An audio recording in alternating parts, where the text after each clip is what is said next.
What? Give him a little note or two while I pull this up.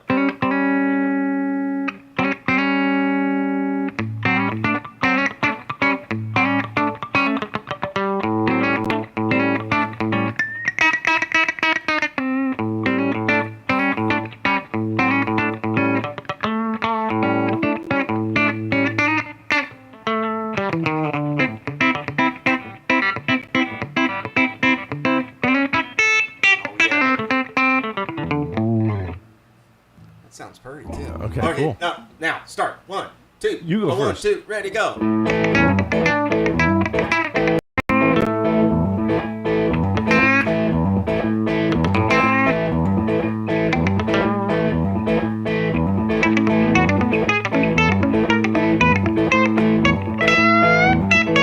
It's feeding time.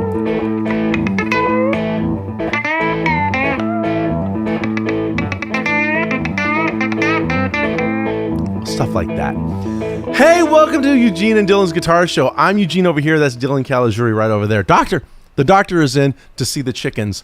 We're gonna do a little thing today about chicken picking. It's something that we've got back on when we were with the mothership. We did lessons on this stuff. We did one of those. And and it's been a summer where we've been gone and we've been back, we've been gone, and you guys have been gone, and everyone's been gone, and so we're just gonna come back. We're gonna ease in with like a real nice little technique. I actually had a conversation with someone a couple weeks ago. I was playing a country gig, at a bar. In the country? Or? It was in Chatsworth. Oh, I heard. Is that closing down, by the way, that bar? The Cowboy Palace? Yeah. I don't know. I'll be there this Sunday, so I'll ask. Wow. I don't know. But there was a young guy there, and he plays guitar. He's a heavy metal guy. Wow. Young guy. He's played metal his whole life, and he's a young guy, but ever since since he was 12. Young guy. He's 37. Yeah, no. But he's a baby. Yeah. And he says, but he'd like to learn some country, and it was I thought of you, and I thought about you because I thought, well, there is some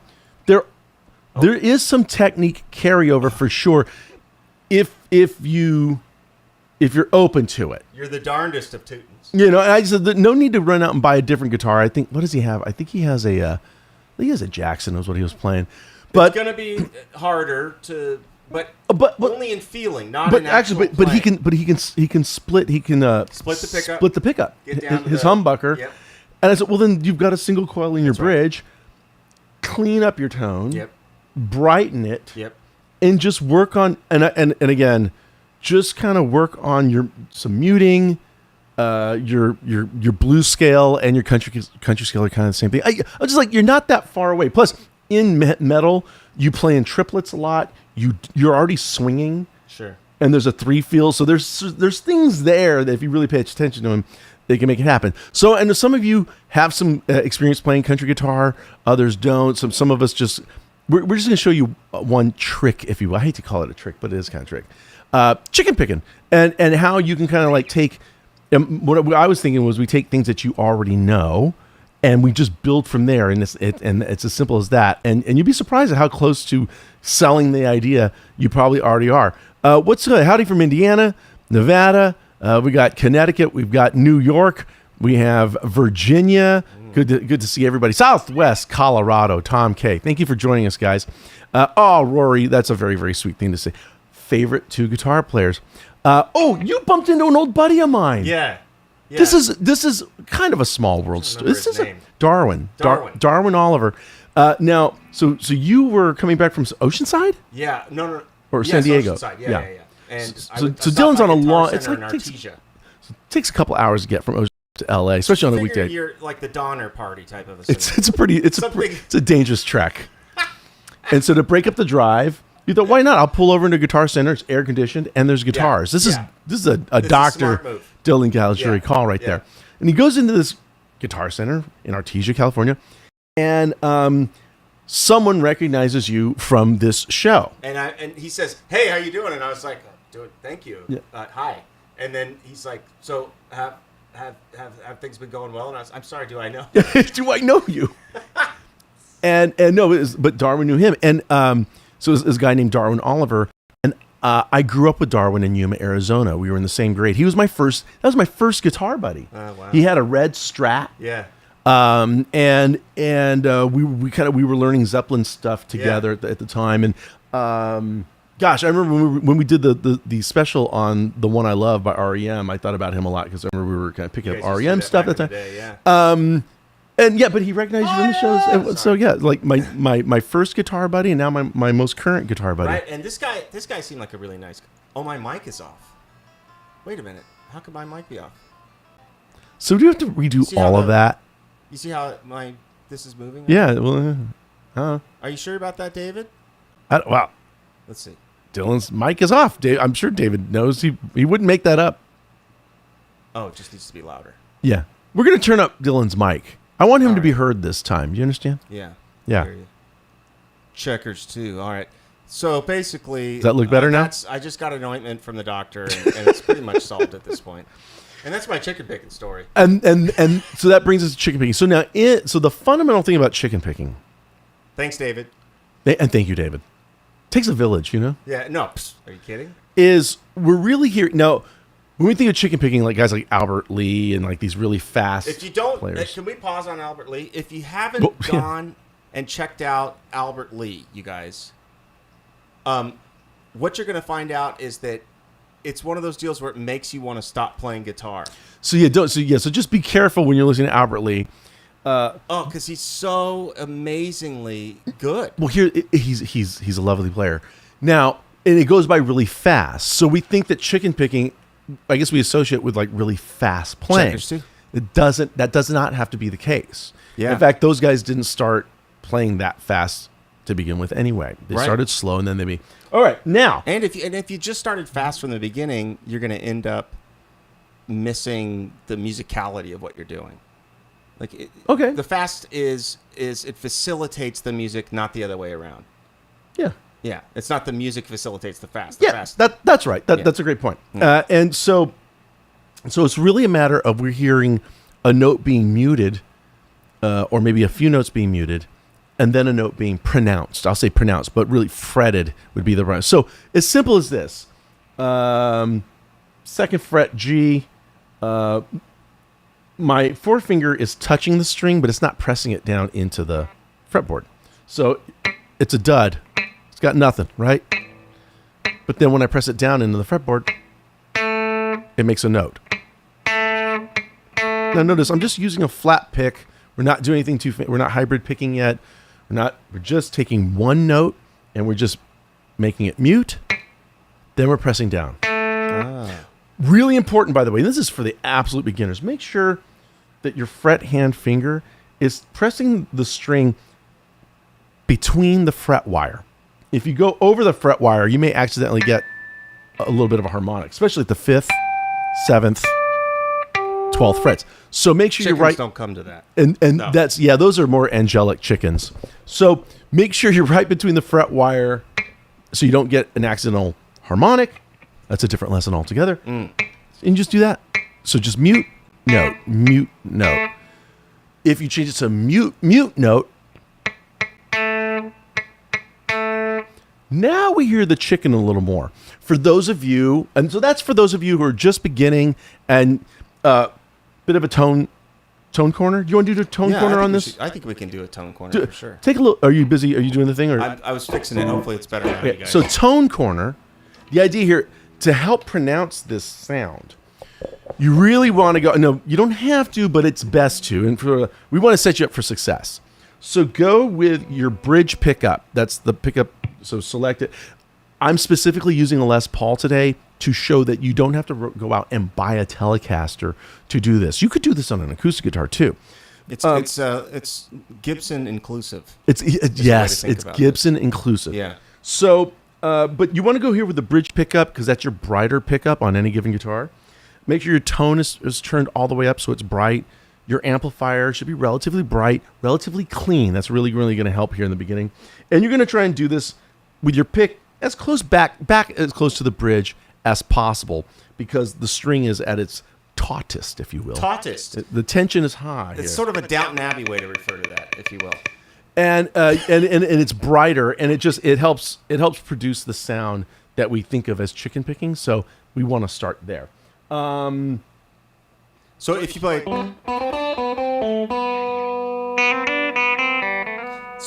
that and you play it here, further down towards your neck pickup, as opposed to back here near your bridge, you're going to hear the pseudo sitar kind of thing going on, which is like you have a pinched sound, sort of a highly articulated attack, and that is the ethos. And this goes for all 6 strings. So for an example, the Dwight song, Turn It On, Turn It Up, Turn It Loose, starts with a low E, but it's a chicken picking lick. It's a... So that's at the second... Different artist. That's at the second fret of the low E string. So it's mute, mute, mute, mute, note, note, note. Yeah. So if you're just starting out, you're playing single notes, just do that. Let's just move up a groove here. Let's say you know your chord shapes. This gets really believe it or not, this is such a cool thing. You can do it with a chord shape. I'm gonna take my A-shaped D chord here at the 5th fret, and I'm gonna play across my D, G, and B strings, right? Okay. Now I'm gonna mute the D and G, and then when I get to my B string, I'm gonna press down, and this is all I'm just using my ring fingers, so it's going to sound a little something like this. Oh wow.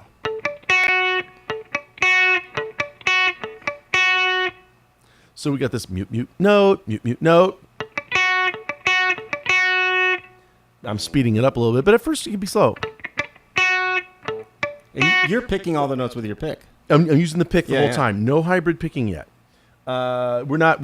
Okay, we'll get to that. But so we can do this, or even if you know your E-shaped chord, you can do that again across the top 3 strings. Mute, mute. What's really fun, if you know multiple shapes, let's take an A major chord here, but I'm going to run it up the various cage positions on the same 3 strings. Ooh, I like it. So then this is kind of the source of a lot of those really, really fancy country licks you hear, guys, and they're just racing up and down. It's like that, but it's kind of just that sped up. So if you can make chord shapes with a flat pick, just mute, mute, and then press down on one of the notes, and you've got that. Or talk to them about scales. Yes, absolutely. So if you're gonna You're a try big this pattern with scales guy, I in the know. beginning, So like, yeah. I think it's really easy to just start with the major pentatonic scale, which is I always teach this using something called pinky method, which is if you know the minor pentatonic scale, act like you're going to play it at the 2nd fret, but start on your pinky. And you're in. It's like you flipped it over, man. You're in the pinky method. Wow. I know, right? And then from there you just continue.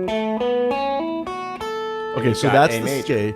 Now, how do we chickify it? How do we chickify it? So basically, the first step is to be able to hybrid pick this, right? So if you're picking the note, if you can pluck the next one with your middle finger, and that's your hybrid picking. So pick, middle finger, the right hand plucks. So and now we're going to so each note is going to get that same treatment. It's going to get twice. Pick. And then, are you snapping it, or it's not a snap, but it's pronounced. Okay.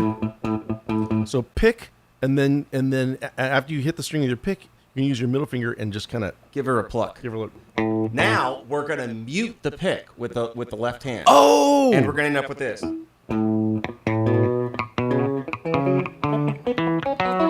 Does that make sense? Can you do it once slowly for the kids? Very slowly. So.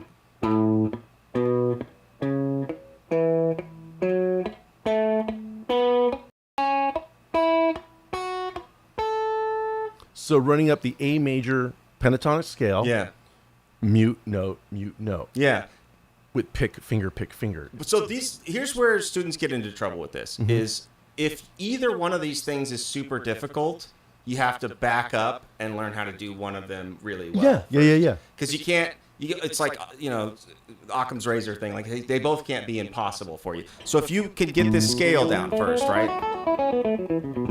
By the way, for you it may be the major scale. It could be the major. It could be a minor scale. Any scale. We're just using this one because it's so pleasant to hear. Maybe not like the Hungarian scale, just out of respect for the Hungarianese. True. Yeah. But other than that, I think you can Goulashian mode. Goulashian mode. We're gonna get canceled. No, but basically, or a paprika sponsorship. Or paprika scale. Yeah, awesome. any of the seasoning scales, I think you should stay away from right away. Or just this technique. If this technique is too far away from you, you got to start with just one note.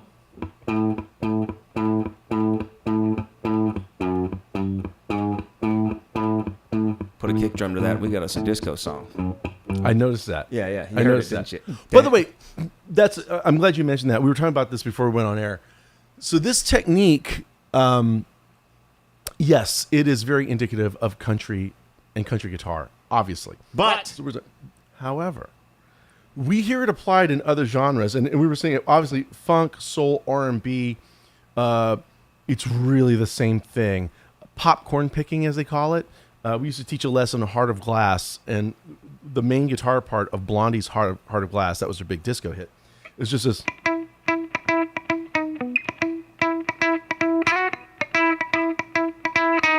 Now I'm using the palm of my hand for that one, but you can use your fret hand too.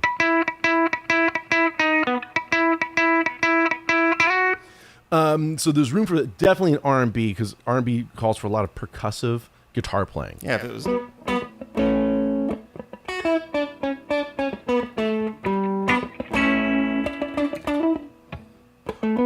Oh yeah. Play the figure from Billie Jean. Oh, the solo. Oh, the solo. Hear the mutes.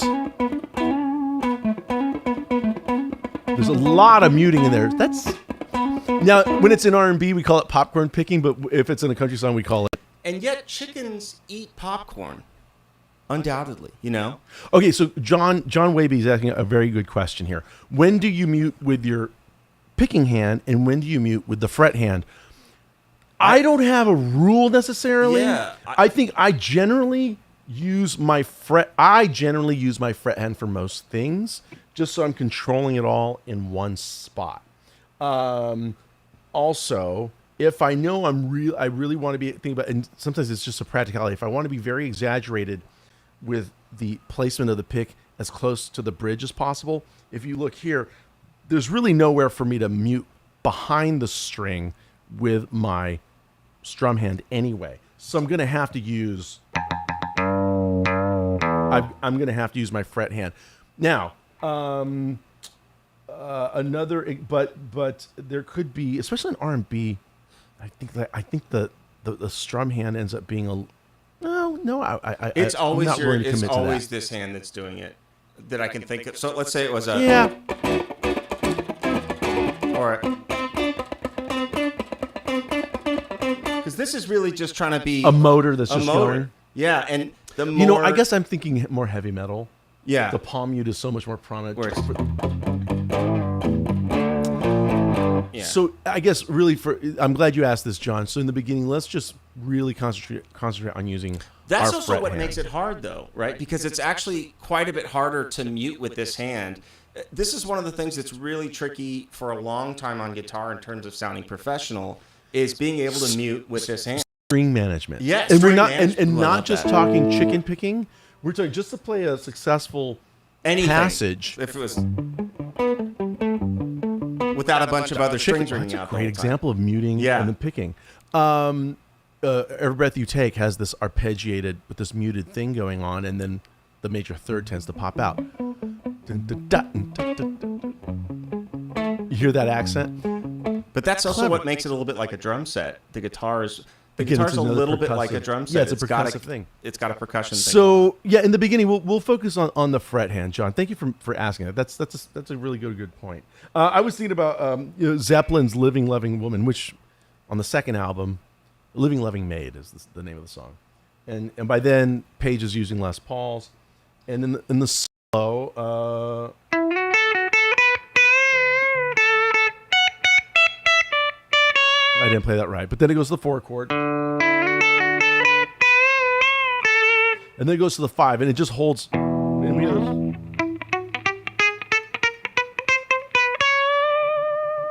So he's mute, mute, mute, and he's going up chromatically, and then finally just bends up to the.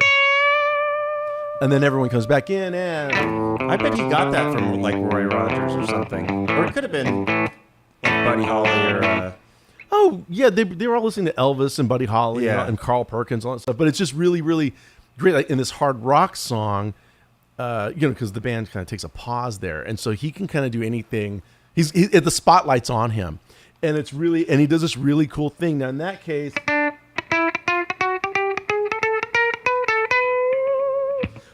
He just kind of like does a gag, if you will, just kind of makes kind of a really funny sound with it. But that's an example of like kind of in a heavy rock situation. Mute picking. Or we're talking about Joe Walsh in Funk 49. Isn't there a bit? Yeah, the beginning. That exactly. So you can do this on a bend. Now there, I guess I am using my rhythm. Yeah. I'm slightly muting and then I'm opening it up. So, but these are more of the subtleties. I'm so glad here. a producer wasn't in the room and said, "No, we can't do that at the beginning of the song." No, we just need the song. We need to hook right. Yeah, you've got to, Joe. You've got to. Yeah, and I just need it to be strong. Why don't we just come in with that, loop, sir? Basically. Yeah, all of that is that's not going to make us any money, and yet it persists because it makes the whole record just falls. Not out of the sky, but it actually comes through the roof in a brutal way. It does. And then it lands. Oh, man, now it lands. Now it's on the floor. Nothing cooler. Nothing cooler. Does anybody have so far any questions about chicken picking? Did you guys ever have a chicken picking nightmare by any chance? Ooh. Like where chicken picking goes wrong? Because I know I have. I probably lived it. I've lived it. Yeah. Well, just, somebody's like, well, give me a little bit of chicken picking. And I did, And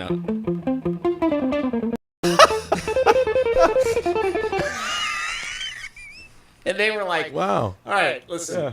You're out of here right now. Yeah, not that kind of Bach. We meant Bach. Yeah, Bach, not.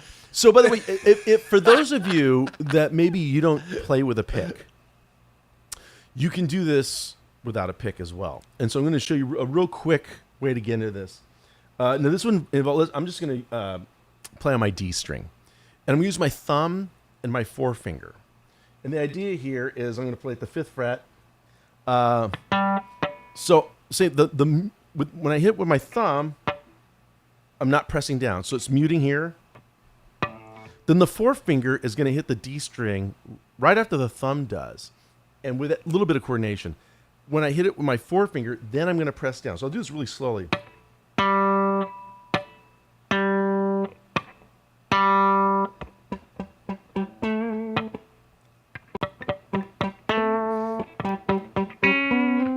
Yeah, whatever.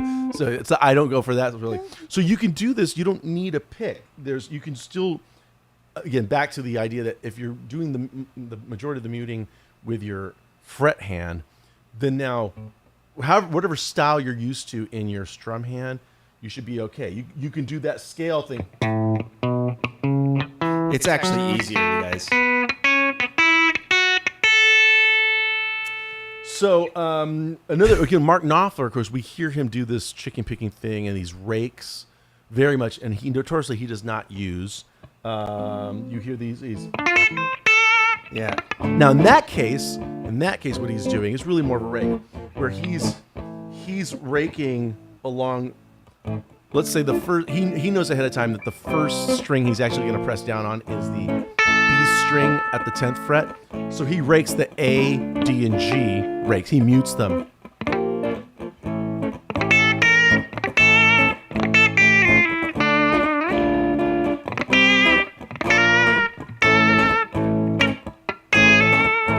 That no pick.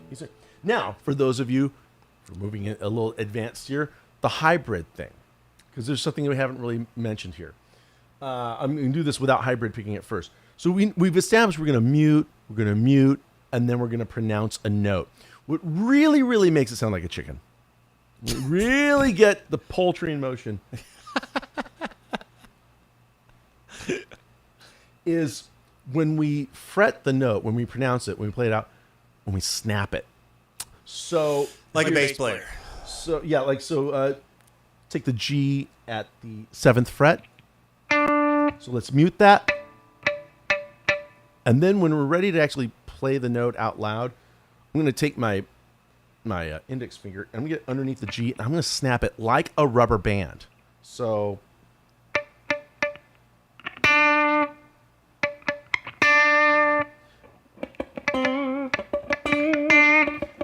now, but the problem is if I'm holding the pick and then okay, so now here's where hybrid picking comes in.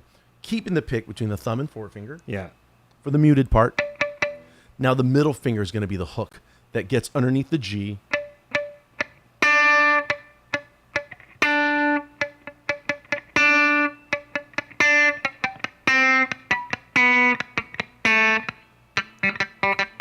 That sort of thing. So it's mute, mute, note, mute, mute, note, mute, mute, note. And I'm just going from 6 to fret 9 here. Sorry. I keep using the other finger. Am I digging on the string hard? It was relatively. You don't have to. I'm using a pretty medium to light gauge pick, so I'm hitting it like kind of as hard as I like because the pick isn't gonna not gonna. Kelly says, "Come for the pun, stay for the guitar lesson." Oh yeah, sorry about that, Kelly. I'm really sorry. Kelly, it's really hot here, Kelly. So the first thing to go is the sanity. Yeah. But I mean, so just Eric. I'm sorry, but Eric L. You just got here. Obviously, you can replay this. We're kind of starting with the easy stuff, and we're progressing a little bit. In fact, I was gonna have Dylan. I was gonna have Dylan play a couple, I don't know, 24 bars of a groove, a nice soft easy groove in A, and then you guys can just play this as a backing track use it and as your just kind of rehearse over your empty canvas. In fact, if you will. And keep it simple. Let's say since he's gonna play a groove in A. So you want to give him a demo first? Yeah, I'm just gonna play this triad. This ring on the 7th fret of the D. Oh, sorry. Middle finger 6th fret G, and forefinger on 5th fret B. So it's just making this A major triad on the D, G, and B string. So as he starts his groove, I'm just gonna chicken pick over it real quick.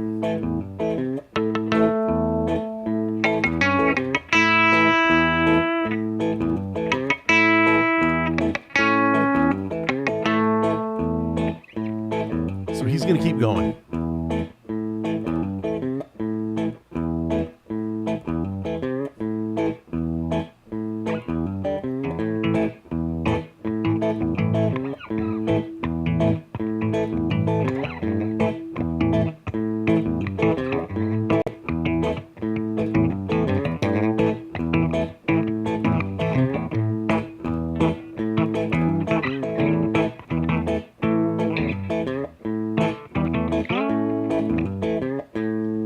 So just play that several times and just kind of practice. Try your A major pentatonic. Try your various cage position A chords. That could we give him some mute play. Can we give him some play? What? What do you want to give him some what? Well, let's give him something. Little up there. Here we go. Oh, okay.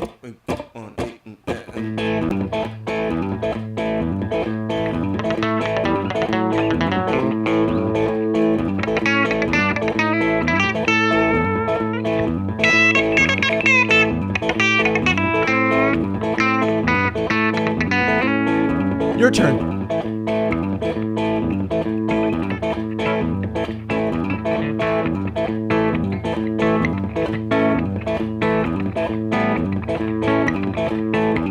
All right, here I go.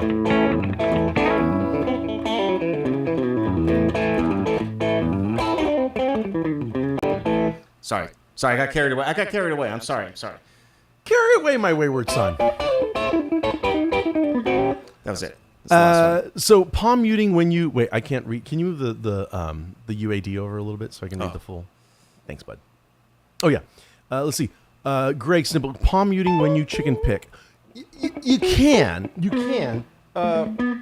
Especially if that comes to you more naturally, by all means, go with that. Palm muting when you chicken.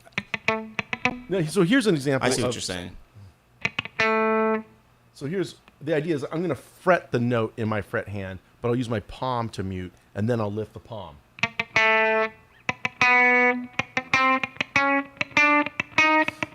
You know, Greg, I'm sure there's somebody famous that chicken picks like that, to be honest with you, because Probably.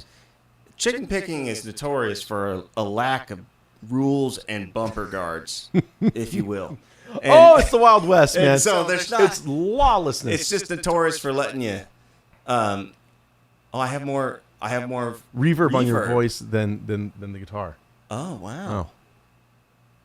You know why? Because I think this is the mic that's actually the one you're hitting. Yeah, and it's got to be pleasant for everyone. But it'll keep them present. Keeps them awake. Because this one I think was plugged in and I didn't realize, and that's why it sounded like I was farther away. Poor Dylan. I know. You got a lot going on. You know, I just need one studio hand to live out here. That's true. That's true. All I need. By the way, I have a bit of a off the topic of chicken picking. Yeah.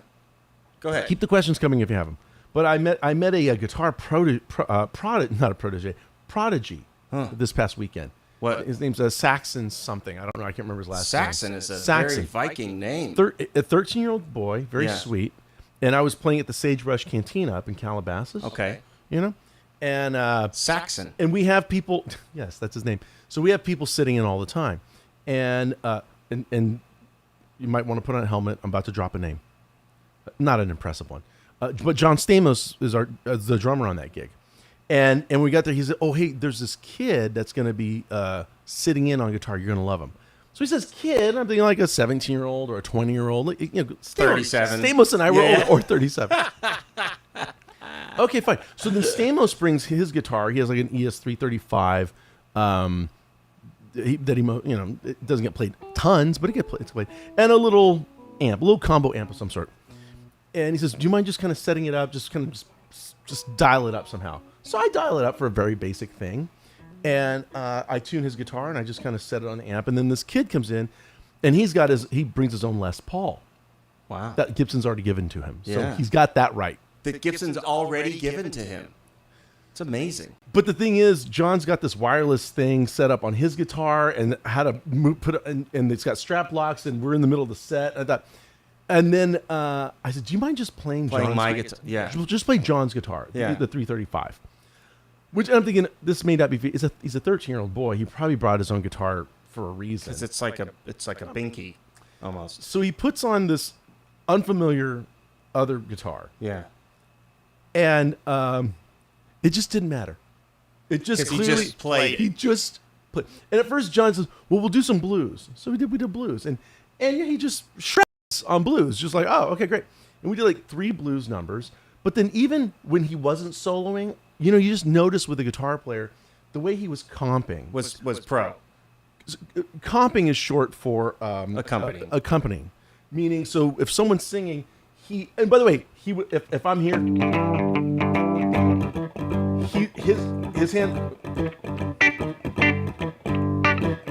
He'd find a triad up above. He would get out of the way of wherever I was. And he would just play these little horn stab, basically. He would just find a part, dot, dot. He had a good guitar teacher. Clearly. Yeah. Clearly. And I was so happy. And then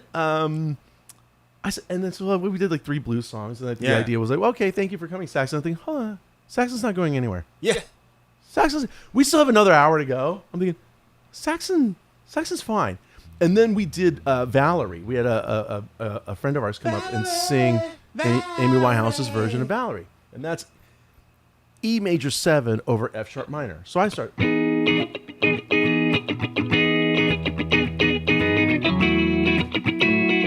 That's our groove.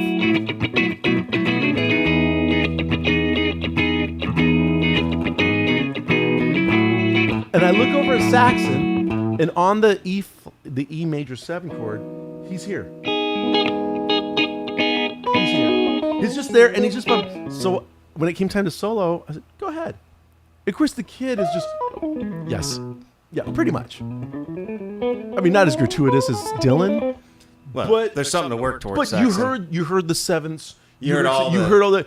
And so do you remember when we were 13? Nobody in our neighborhood was like, oh, and here's the Grover Washington solo from Just the Two. Like it wasn't. But Darwin Oliver and I were working out the Heartbreaker solo from Led Zeppelin's second album. We knew how to put cigarettes on the guitar, and they would get a cool burn. So I jumped up on the drum riser during the song, and I'm yelling at Stamos, "You don't bring him here. You need to take him to the baked potato." Yeah, right. There you go. He laughed because that's a jazz club here in L.A. So no, Saxon, you just stay here. And he just played everything. He was like, he could handle it all. He was great. So doesn't it make you wonder? It gave me such hope. It made me feel so good. He was so sweet. He just played well. And then afterwards, Stamos, this is very funny. Stamos says, "Hey, thank you for being so sweet for being so nice to Saxon." Yeah. I said, well, this is the highlight of my week. This like made me feel so great. Yeah, we're into that stuff. And John says, "Well, I had some 13-year-old drum prodigy come up here. I don't think I'd be that happy."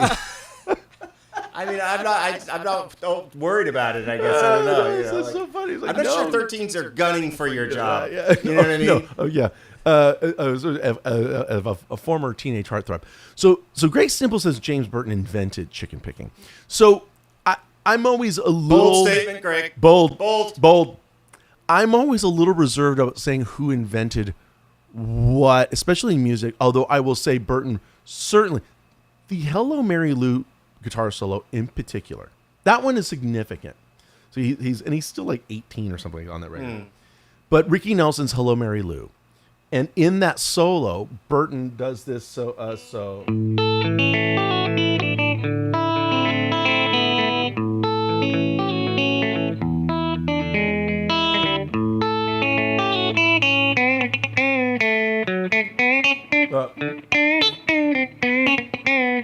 Something like that. I can't remember how, but we definitely hear chicken, especially this.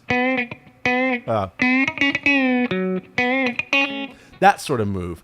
By the way, most of the guitar world weren't really hip to the fact that guys were taking banjo strings and moving them over. They were applying on guitars so they'd be easier to bend. They're lighter. You just couldn't bend them. So to hear this, you'd hear this a full stop. So there's a lot of mystery about that solo, and it's just so hip, and it just gets so country and so bluesy, so gracefully. But it's a Ricky Nelson record, and it was on broadcast television at a time when that meant just tens of millions of people watch the same thing at the same time. So that exposed chicken picking in a huge, huge way. So Greg, I may not, go with you on this invented, but I will certainly say I think he's the guy early pioneer, bestowed it upon the world, if you will. And then of course he became very, very known for it. That was a very style. That's him starting Working Man Blues by Merle Haggard, and on and on. So. Oh, Sean says you can see Saxon play on some of Norm's Rare Guitars videos on their YouTube channel. There you go. Beautiful child, blonde hair, big blue eyes. In the topic of that, yeah. So I have a bunch of young adult students. They're not quite as young as Saxon, but and a lot of them were thinking, so how is this going to work, in the future as more and more people get really good at guitar, and they're kind of worried about the AI factor and the competition factor. And I was trying to explain to them, this has always been happening. Yep. That there's always been young whippersnappers coming up, nipping at your heels. And also, I think it could work really. I mean, we could literally have artist colonies. We could have all kinds of creative places for like communes, man. Totally. You just have antibiotics on hand, in a place like that. So that way, true. And shampoo. Yeah. It goes a long way. It goes a long way. You're starting a cult. But either way. No, I wouldn't worry. I think the idea. Now, my advice to especially to someone like Saxon, if he's 13 years old and he already has all that down. The question here, whether it's a 13-year-old prodigy or a 23-year-old prodigy, is, okay, so what are you going to play? And so my thought still goes back to learn songs. Yeah. Learn songs. Yeah, you have to know songs. Knowing licks is great, and it seemed, now Saxon went up there, and maybe some songs he did know. Yeah. Others maybe he just didn't, but he had ears. Clearly, he already had ears, and he just kind of And when in doubt, lay out, kind of. But that's all really smart older guy stuff playing. Yeah, and so what's precocious is just that he's already there. But to me, I was like, look, you've got technique. You understand so much, and he understood cues, and he understood how just watching, and he was just a lot great chord awareness. And the next thing, just learn tons of songs, and I believe Saxon writes too. Okay. I'm thinking that's actually where it's going to count. Yeah. Write great songs over which you can play great guitar. Yeah, one of the biggest things is let's say you get everything you want and you can play guitar great, and everybody, you think you're a great player, everybody thinks you're a great player. You've earned the respect of your peers. Which is a lot. It's a lot. It's a lot. At some point, you have to be aiming at having a good life to have one. Okay. And so, but the thing is that people that are so intelligent and go-getter to do something like that at a young age are not always aiming at a good life.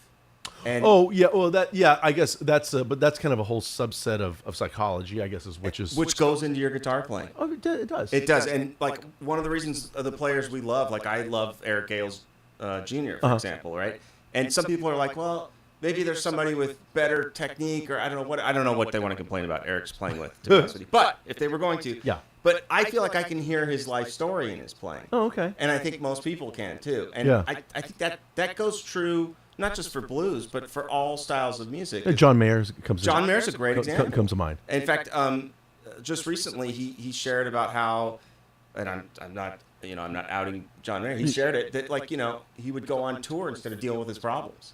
Oh, God, just constantly play dates instead of having to face. I don't want to go back home. I remember this. And so, I mean, not to the extent that John Mayer did it, but it's sort of like, I think the thing that I always want to push young people to is like, the things that are going to make your life great are more than your accomplishments. And like, so there's got to be a reason that you're playing beyond. Yeah, make sure there's joy. This goes back to you in practicing. Yeah. Your chicken picking or whatever it is.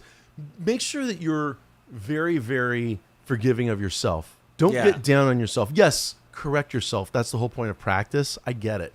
By the way, I just got Burton from Google. He was definitely an early one. Yeah, I actually think that guitar player, chicken picking. Yeah.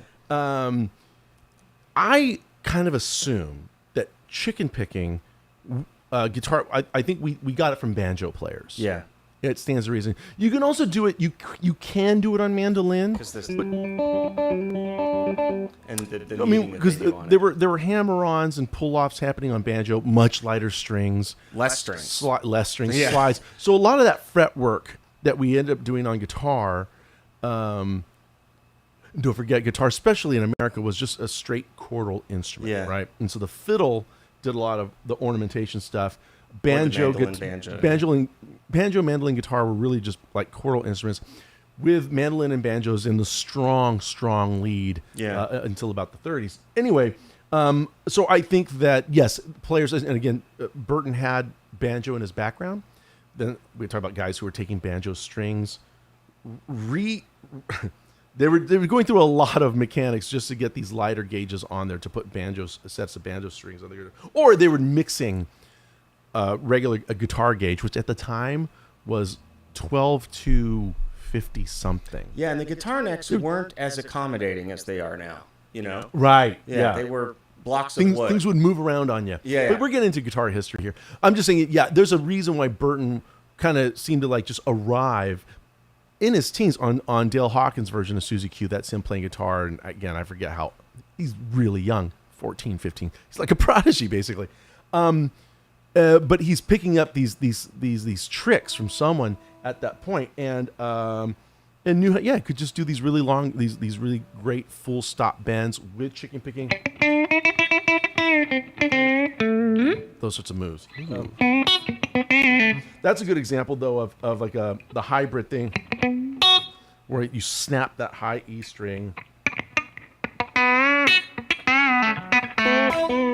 This is just going to hear that mute note, mute pluck, mute pluck, that sort of stuff. Let's let these people get back to their lives, Dylan. All right. I actually have a roasted chicken to get home to. So I didn't plan that.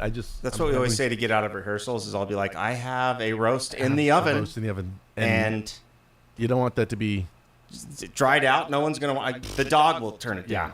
Exactly. So this is great, you guys. I think next week is Rex. Next week we have the plumber was here, so Rex is in had to put him back room. Next week we have Killing in the Name of. Is that next week? It's next week. I still feel like we did an episode on that one already. Did we do an episode on Killing in the Name of? I don't think so. Dylan doesn't think so, and I kind of do.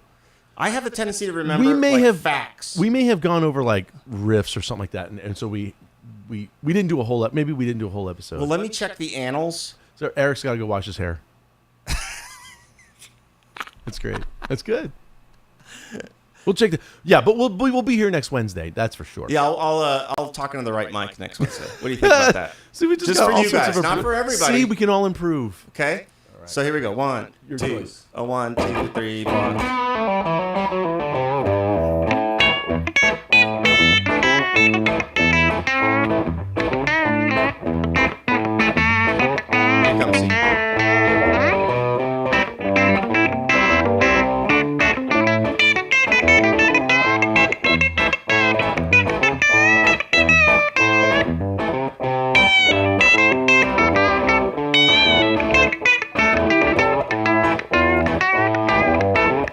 You guys like the video. We'll see you next time.